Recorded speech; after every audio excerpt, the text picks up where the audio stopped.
அன்பே சிவம் மனமே குரு என்றுணர்த்திய குருவே போற்றி. சத்தும் சித்தும் எதுவென்று உணர்த்திய குருவே போற்றி.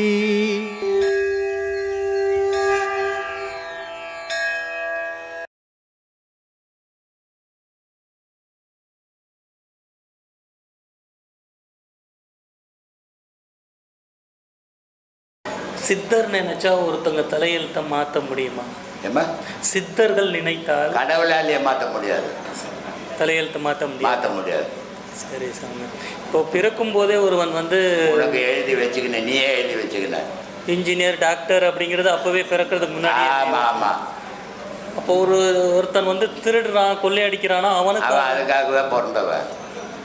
அப்போ இது தப்புங்கிறது அப்போ அவனை தப்பு ரைட்டு செய்யாதவனுக்கு தானே தெரியும், செய்தவனுக்கு தப்பு ரைட் தெரியும். ஒருத்தன் கொலை பண்ணுறான், அவனுக்கு சரின்னு தானே குத்துறான். தப்புன்னா ஏன் போய் குத்த போகிறான்? ஒருத்தன் திருடுறான் ஊரா மட்டும் பொருள், தப்புன்னா அவன் ஏன் திருட போகிறான்? அவனுக்கு அது சரி, பார்த்தவனுக்கு தப்பு.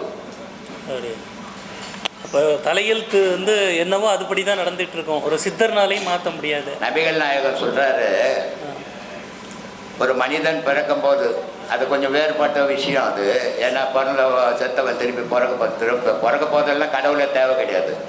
மனுஷன் ஒருத்தன் பிறந்தா அவன் வாழ்ந்துருக்கிறான், செத்து போகிறான். திருப்பி அவனுக்கு மறுபிறப்பு இல்லைன்னு சொன்னால் கடவுளுக்கு இங்கே வேலை கிடையாது. கடவுள் என்னத்துக்கு ஒன்றா பிறந்தாச்சு, நல்லவனாவோ கெட்டவனாவோ கஷ்டப்பட்டோ வசதியாவோ எப்படியோ ஒன்று வாங்க செத்து போகிறான். திருப்பி மறுபடியும் பிறக்க போகிறதெல்லாம் அவனுக்கு கடவுள் அங்கே தேவை கிடையாது. அது அப்பாற்பட்ட பிரச்சனை. அவங்க 2 மாதமும் பிறப்பு இல்லைன்னு சொல்லின்னுக்கிறாங்க, அது இன்னும் அறியல அவங்க. ஆனால் நபிகள் நாயகன் சொல்கிறாரு, ஒரு மனிதனை அல்லாஹ் படைக்கும் போது 3 படைக்கிறார். அந்த 3 என்ன பண்ணுறாங்க அப்படின்னா, ஒருத்தன் சோதகை பக்கம் தோளில் உட்காந்துங்கிறானோ, ஒருத்தன் பீசகை பக்கம் தோளில் உட்காந்துங்கிறானோ, ஒருத்தன் உச்சியில் உட்காந்துங்கிறானோ. இந்த உச்சியில் உட்காந்துங்கிறவன் உலகத்தினுடைய செயல் புரிகிறானோ, நன்மை தீமைகளை செய்கிறானோ. இந்த சோதகை பக்கங்கிறவன் நன்மை செய்கிறதெல்லாம் கணக்கு எழுதினுக்கிறான், பீசகை பக்கங்கிறவன் தீமை செய்கிறதெல்லாம் கணக்கு எடுத்துங்கிறானா. இவன் மரண தருவாயில் இது 2 இந்த கணக்கை எடுத்து போய் அல்லாஹ்விடம் கொடுக்குறாங்க அப்படின்ற நபிகள் நாயகன் சொல்கிறார். அப்போது அந்த கணக்கை எழுதினவனே தான் இவன் கணக்கை வச்சுக்கிறான். எந்த ஒரு மனிதன் இந்த பிறவியில் அவன் என்ன எவ்வளோ நன்மைகள் செய்கிறானோ அந்த நன்மைக்கு ஏற்ற மாதிரி அவன் மரண தருவாயில் அவனுடைய ஆன்மா நிர்ணயம் பண்ணுது வாழ்க்கையை. நீ இந்த தவறுகள் செய்துகிற, நீ இந்த மாதிரி பிறந்து இது தீர்த்துட்டு வா அப்படின்னு பிறக்கிறான். ஆனால் இவன் தீர்க்காமல் திருப்பி திரும்ப திரும்ப திரும்ப அதையே செய்து அதிகமாக பண்ணிக்கிறான். ஒரு பொய் ஒரு தவறை செய்துட்டான்னா அந்த தவறை மறைக்கிறதுக்கு 10 தவறை செய்து நிற்பான். அந்த மாதிரி மனிதனுடைய வாழ்க்கையில் செய்த தவறுகளை மறைக்கிறதுக்கு தீர்க்கிறதுக்கு வந்தால் இந்த உலகத்தில் தீர்க்காமல் ஆசைன்ற நோய் பிடிச்சிக்கின்னு அவனை திரும்பி திரும்பி திரும்பி பாவத்திலேயே பண்ணி அவன் சுமந்து இங்கே பிறந்துன்னுக்கிறான். எவன் ஒருவனுக்கு பாவம் இல்லையோ அவனுக்கு பிறப்பு இல்லை, எவன் ஒருவனுக்கு பாவம் இருக்குதோ அவனுக்கு இங்கே பிறப்பு உண்டு. என்கிட்ட ஒருத்தர் கேள்வி கேட்டாங்க, இன்றைக்கி கிறிஸ்துவ மதம் உலகம் ஃபுல்லாக வளர்ந்துக்கின்னு இருக்குது, முஸ்லீம் மதம் உலகம் ஃபுல்லாக வளர்ந்துக்கின்னு இருக்குது, இந்து மதம் குறைஞ்சிக்கின்னு இருக்குது, இதுக்கு என்ன காரணம்னு கேட்டாங்க. நான் சொன்னேன், கிறிஸ்துவ மதம் வழிபட வச்சுருக்குது, முஸ்லீம் மதமும் வழிபட தான் வச்சுருக்குது, இந்து மதம் கடவுளை அடையிறதுக்கு வச்சுருக்குது. கடவுளை அடைஞ்சவன் பிறக்கிறது இல்லை, பிறக்காதால இங்கே ஜனம் கம்மியாகி போச்சு, அவன் பிறக்கிறதுக்குன்னே இருக்கிறதெல்லாம் அதிகமாகி போச்சு என்ன இல்லையா? அந்த மாதிரி ஒவ்வொரு மனிதனுக்கும் கடவுள் எந்த தண்டனையும் கொடுக்கறது கிடையாது, கடவுள் எந்த நன்மையும் செய்யறது கிடையாது. ஏன்னா கடவுளுக்கும் மனிதனுக்கும் சம்பந்தமே கிடையாது. 5 பஞ்சபூதங்கள் தான் மனிதனை படைக்குது. இப்போ உங்களுக்கு புரிஞ்சுக்கணுன்னா, ஒரு இடத்துல மழை பெய்யும், சுத்தமான தண்ணியாக இருக்கும், அங்கே ஒன்றுமே இருக்காது, கண்ணாடி மாதிரி இருக்கும் தண்ணி. 4 நாள் அதில் வெயிலுக்கு பட்டு, 4 நாள் அதில் காற்று பட்டு அந்த மண்ணோட இருக்கிற தண்ணியில் பார்த்தா ஒரு சின்ன பூச்சி உருவாகும். அந்த சின்ன பூச்சி இன்னொரு 10 நாள் போயின்னா ஒரு தவளை உருவாகும். இதை எந்த கடவுள் படித்தார்? எந்த கடவுளானா அதுக்கு படித்தாரா? நீ பூச்சியாரு புழுவாருன்னு. கடவுளுக்கும் படைப்புக்கும் சம்பந்தமே கிடையாது. இது மனிதன் தன்னை தானே ஏமாற்றிக்கணும், உலகத்தையும் ஏமாற்றினுக்கிற விஷயம். உண்மையை புரிஞ்சிக்கணும்னா தெரியும், உண்மையை புரிஞ்சிக்க முடியல அவனால். 5 பஞ்சபூதங்கள் தான் படைக்குது, 5 பஞ்சபூதங்களால் தான் அழியிறான். இறைவனுக்கு இங்கே வேலையே இல்லை, 5 பஞ்சபூதங்களை இயக்கிறது தான் இறைவன். அப்படிப்பட்ட இறைவன் அடையணும்னா இந்த 5 பஞ்சபூதத்தை ஒன்றா ஆக்கணும். அப்போ தான் இறைவன் அடைய முடியும். 5 பஞ்சபூதம் தனித்தனியாக இருக்கிற வரைக்கும் இறைவன் அடைய முடியாது. அந்த ஒன்றா ஆக்கிற வழியை தான் சொல்லி கொடுத்துன்னுக்குறோம். யோகம்ன்றது என்னன்னா தனித்தனியாகிற பொருளை ஒன்று சேர்க்கறது தான் யோகம். ஒன்று சேர்ந்தால்தான் ஞானம், ஞானம் சேர்ந்தால்தான் கடவுள். ஞானம் கிடைக்காத வரைக்கும் மனுஷனுக்கு கடவுள் தெரியாது, கடவுள் அடையவும் முடியாது. அவன் மதத்துக்கு ஏற்ற மாதிரி அவன் போய் வழிபட்டு நிற்பான். ஆனால் அது கடவுளுக்கும் அவனுக்கும் சம்பந்தம் கிடையாது. ஆனால் கடவுளை கும்பிட்டுட்டு வரேன்னு சொல்லுவான். அவனே அவனை ஏமாத்தின்னுக்கிறான்னு அர்த்தம். அது இதுக்கு ஜாதி மதம் கிடையாதுயா கடவுளுக்கு. கடவுள் நன்மை கெட்டவன் நல்லவனே கிடையாது கடவுள்கிட்ட. ஏன்னா கடவுளுக்கு இன்ப துன்பம் கிடையாது. எவனுக்கு இன்ப துன்பம் தான் நல்லது கெட்டது அப்போ தான் யோசிப்பான். கடவுளுக்கு இன்ப துன்பம் இல்லாத போது நல்லது கெட்டது அவர் பார்க்கறதே கிடையாது. ஆன்மாவை மட்டும் பார்க்குறார், உடலை பார்க்கறதில்ல, மனசை பார்க்கறதில்ல. அந்த ஆன்மா பதப்படணும், பதப்படுறது தான் யோகம் வேணுன்றது. அதனால இங்கே கடவுளை கடவுளை கடவுளைன்னு ஏமாத்தின்னுக்குறோம். நிஜத்தில் யோசித்தீங்கன்னா தெரியும், இறைவனுக்கும் நமக்கும் சம்பந்தமே இல்லாத வாழ்ந்துன்னுக்குறோம் வாழ்க்கை. இப்போ மனிதனுக்கு கடவுள், மிருகத்துக்கு யார் கடவுள்? 84,000 கோடி ஜீவராசிகள் உலகத்தில் இருக்குது. எது கடவுள்? அதுக்கு அது வாழலையா, அது சாகலையா, அது குட்டி போடலையா, அது தூங்கலையா? ஏன் இதெல்லாம் புரியல? அது என்ன மனுஷனுக்கு மட்டும்தான் கடவுளா, மற்ற உயிருக்கு கடவுள் இல்லையா? இதெல்லாம் புரிஞ்சாதான் கடவுளை பற்றி புரியும். இதெல்லாம் புரியாதவனு கடவுளை பற்றியே புரியாது. அதனால கடவுள்ன்றது உன்னுடைய மூச்சு தான் கடவுள். உலகத்தில் எதுவும் கடவுள் இல்லையா, உன் மூச்சு தயா கடவுள். இந்த மூச்சு ஓனன்றதுக்கு கடவுள் ஆகாரம் தயா கடவுள். அது ஜீவராசிகளுக்கும் ஆகாரம் எல்லாம் செத்து போடும். மனுஷனுக்கும் கடவுள் வந்து காப்பாற்ற சோறு இல்லைன்னா செத்து போடுவான். அப்போ கடவுள்ன்றது முதல்ல மனிதனுக்கு ஆகாரம் தான். பிறந்த உடனே பால் கொடுக்குறார் தாய், கொடுக்கலாம் அந்த குழந்தை செத்து போயிடும். கொஞ்சம் வளர்ந்த உடனே ஏதாவது ஆகாரம் ஊட்டுறாது, இல்லைன்னா செத்து போயிடும். அங்கே குழந்தை கடவுள் தெரியுமா? கடவுள்ன்றது ஒன்று கிடையாதுயா. கடவுளே நீ தாயா கடவுள். உன்னை தவிர உலகத்தில் வேற எதையா கடவுள்? நீ தானே ஏன் செயல் புரியுறீங்க? இது ஏன் புரியல? நன்மையும் தீமையும் நீ தானே செய்துன்னுக்கிற. இந்து கோயிலில் சிலைங்க வச்சுருக்கோம். ஒரு கோவிலில் பார்த்தீங்கன்னா சாந்தமாக ஒரு சாமி ஆசீர்வாதம் பண்ணுற மாதிரி இருக்கும். ஒரு கோவிலில் பார்த்தீங்கன்னா சூளங்கெல்லாம் வச்சு நிற்கும். இதெல்லாம் எது கடவுளுக்கு தேவையா? கடவுள் கண்ணால் பார்த்தா உலகம் அழிஞ்சிடும்.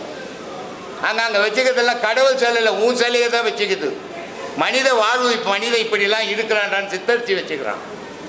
இந்த உண்மைகள் தெரியாத கடவுளை பற்றி தெரிஞ்சிக்கவே முடியாதுப்பா. அதனால் மனிதனுக்கு, எந்த மனிதனுக்கும் கடவுள் எந்த தண்டனையும் கொடுக்கறதில்லை. நல்லபடியாக வாழறதும் தீமையில் அழியறதும் நீயே காரணம். உனக்கு வேற யாரும் காரணம் கிடையாது. மாயை வந்து பிடிச்சிக்கிச்சு, மாயையில் மாட்டிக்கினேன் அப்படின்னு சொல்லுவான். மாயை இவனை தேடி வரல, இவன் மாயை தேடி போய் விழுவான். அதனால் பட்டினத்தார் ரொம்ப அழகாக சொல்லுவார், முதற் சங்கு அமுதூட்டும். ஒரு குழந்தை பிறந்த உடனே தாய் கொடுக்குறாள் பால், அது பால் இல்லையா, அமுதம். அது தாண்டா ஒரு குழந்தைய உயிராக வளர்க்குறதுக்கு காரணமே அந்த தாய் கொடுத்த பால் தாண்டான்றான். அதனால் அதை பாலுன்னு சொல்லலை, அமுதுன்றான். அதை முதற் சங்கு அமுதூட்டும், இடைச்சங்கு நல் விலங்கு பூட்டும்னா. தாலி கட்டும் போது ஒரு பாலும் பழம் கொடுப்பாங்க. அது 2 பேரும் இணைக்குதுடா, விலங்கு போட்டுதுடா ரெண்டுக்கும். கடைச்சங்கு அம்புட்டோ இம்புட்டோ, கடைசியாக ஊத்துறேன பால், அம்மா வந்துக்குது, அக்கா வந்துக்குது, தங்கச்சி வந்துக்குது, அண்ணன் வந்துக்கிறான்ட்டு.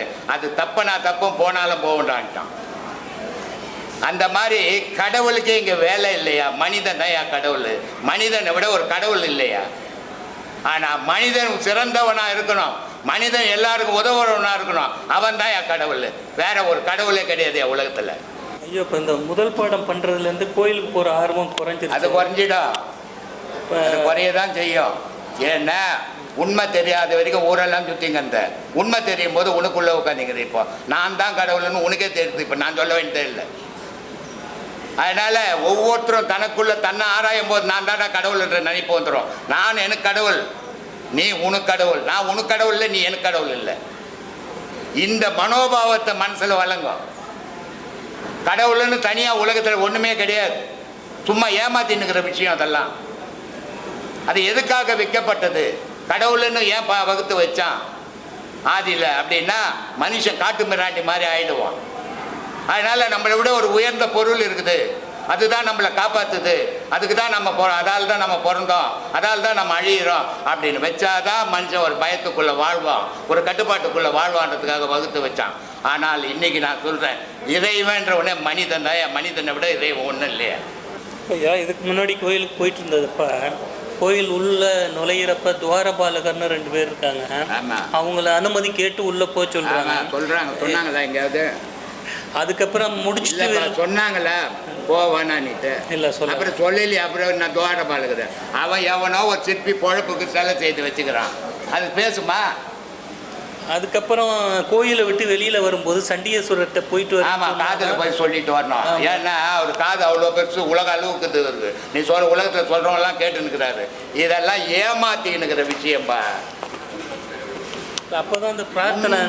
நான் சொல்கிறது என்னன்னா, அவன் எதையானா வச்சுட்டு போட்டான், அவன் தொழிலுக்காக மிச்சான். இப்போ நீ என்ன வேலை செய்கிற? நான் ஹோம் டெக்கரேட்டர். அதான் interior plywood work, interior decorator. சரி, நீ உன் தொழிலை நீ செய்கிற, இன்னொரு தொழிலை செய்கிறான், இன்னொரு தொழிலை செய்கிறான். அவன் செய்கிற தொழில் உனக்கு பிடிக்காது, நீ செய்கிற தொழில் அவனுக்கு பிடிக்காது. அது மாதிரி சிற்பி ஒரு தொழில் செய்தான், அந்த சிற்பத்தை வச்சுக்கின்னு அவன் பிழைக்கிறான். ஐயர் ஒரு தொழில் செய்தான். இதை அவங்க செய்துட்டு போட்டான். நமக்கு அது வேண்டாம்.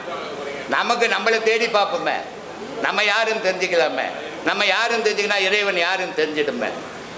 இந்து மதத்தில் ஒரு புனிதமான விஷயத்தை செய்து வச்சுட்டாங்க. ஆடி மாதம் வந்துச்சுன்னா கோழி அறுத்துருவான், ஆடு அறுத்துருவான். கேட்டால் அம்பாலை கொண்டாடுறேன்னுவான். அம்பாலை கொண்டாடுறது கறி மீனெல்லாம் போட்டு கற்பூரம் கொளுத்தி தேங்காயெல்லாம் வச்சு கும்பிடுவோம். அதே ஆடி கிருத்திகை வந்துச்சுன்னா முருகருக்கு குழாலெல்லாம் சரியாகாது, வடை பாயசம் போடணும் கும்பிடுவோம். இது ஏன் கும்பிட்டான்? இது முட்டாள்தனமா அறிவாளித்தனமானு சிந்திச்சா தெரியும். அறிவாளித்தனம். ஏன்னா கடவுளை கும்பிட்றத விட நீ சாப்பிட்ற ஆகாரத்தை தான் கும்பிடணும். அதான் உன்னை காப்பாற்றினுக்குது. எந்த கடவுளை உன்னை காப்பாற்றாது. அதனால் ஆதிலேயே அதை வகுத்து வச்சுக்கிறான். இதுதாண்டா உன்னை காப்பாற்றும். இதை கும்பிட்றாங்க, இதை சோறை கும்பிட்றேன்னா கும்பிட மாட்டேன், அதனால் இது கடவுளுக்கு போட்டு கும்பிட்றேன்னா தான் கும்பிடுவேன். அதனால் அதை கும்பிட வச்சுக்கிறான். புத்திசாலித்தனமாக வச்சான். நம்ம முட்டாள்தனம்னு சொல்லின்னுக்கிறோம் அதை. ஏன்னா நமக்கு புத்தி இல்லை. அதனால் எல்லா தத்துவங்களும் உண்மையை அறியாதனால இவனுக்கு தெரியல. தெரியாதாலே இவன் தடுமாறி கிடக்குறான். உண்மையை புரிஞ்சுங்க, எல்லாமே உங்களுக்கு புரியும்.